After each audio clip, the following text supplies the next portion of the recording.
Assalamualaikum warahmatullahi wabarakatuh. Saya Warab Sari. Di video kali ini kita akan belajar mengenai sistem integumen pada manusia. Kompetensi dasarnya yaitu 3.1 menjelaskan sistem integumen, struktur dan fungsi kulit pada manusia.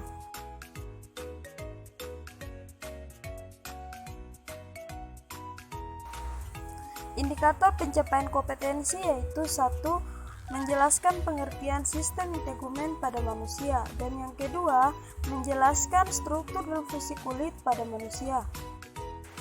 Jadi, sistem integumen yaitu sistem organ yang membedakan, memisahkan, melindungi, dan menginformasikan manusia terhadap lingkungan sekitarnya, yang meliputi kulit dan turunannya, rambut, kuku, serta kelenjar. Kulit adalah lapisan terluar tubuh manusia. Kulit juga merupakan organ terbesar yang menutupi tubuh kita. Sebanyak 15-20% dari total massa tubuh manusia berupa kulit. Kulit kita terdiri dari 3 lapisan utama, yaitu epidermis, dermis, dan hipodermis. Ketebalan kulit ini bervariasi, bergantung pada letaknya pada tubuh.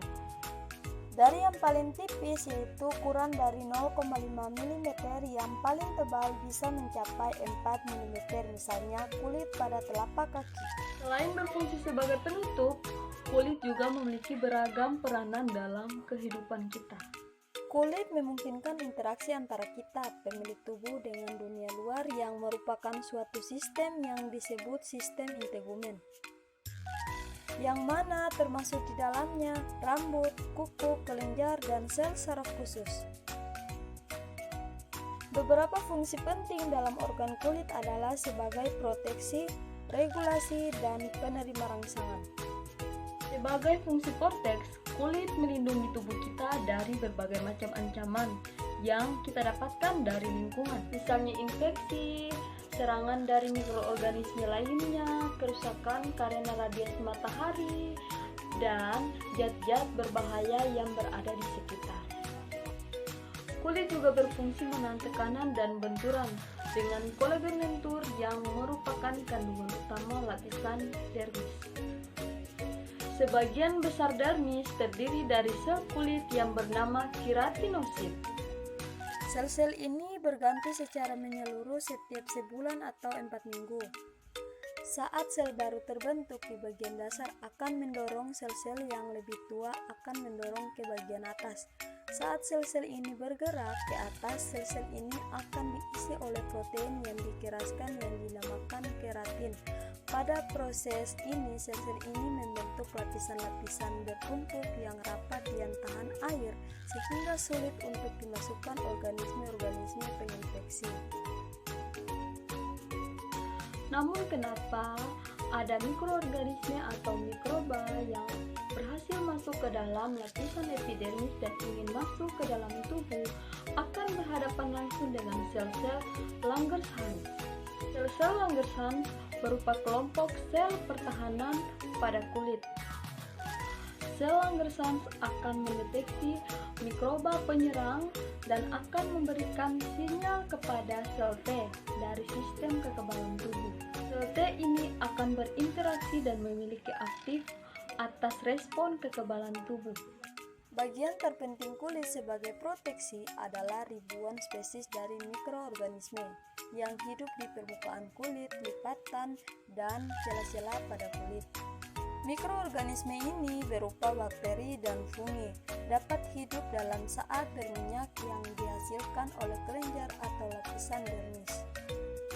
Mikroba-mikroba ini menjaga sistem imun selalu dalam keadaan waspada, memastikan sistem siap berinteraksi saat tubuh keadaan bahaya.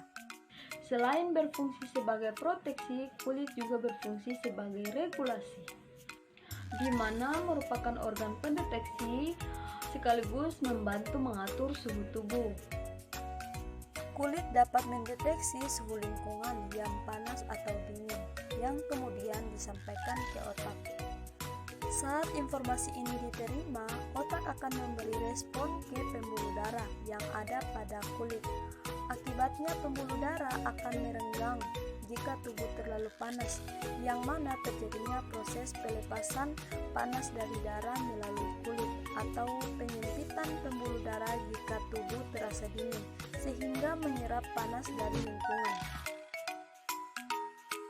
Dalam keadaan panas, kelenjar keringat akan mengeluarkan keringat melalui saluran ke permukaan kulit dan akan memindahkan panas keluar dari tubuh. Selain kelenjar keringat, rambut yang ada pada kulit juga dapat dipicu untuk menyerap dan melepaskan panas dari tubuh. Pada umumnya, manusia memiliki folikel rambut yang ada pada setiap permukaan kulit, kecuali telapak tangan dan kaki. Sebanyak 90.000 dan 150 folikel rambut yang terdapat di kepala, yang berfungsi melindungi kulit kepala dari kerusakan fisik dan radiasi matahari. Berbeda dengan panas saat suhu dingin, otot-otot kecil yang ada pada kulit dan dinamakan erektor pili menyebabkan rambut berdiri tegak. Ini kamu melihat saat kamu kedinginan atau biasanya saat tubuh merinding. Rambut yang tegak ini berfungsi menangkap panas yang ada di permukaan kulit. Itulah penjelasan singkat mengenai fungsi kulit sebagai proteksi, regulasi, dan penerima rangsangan.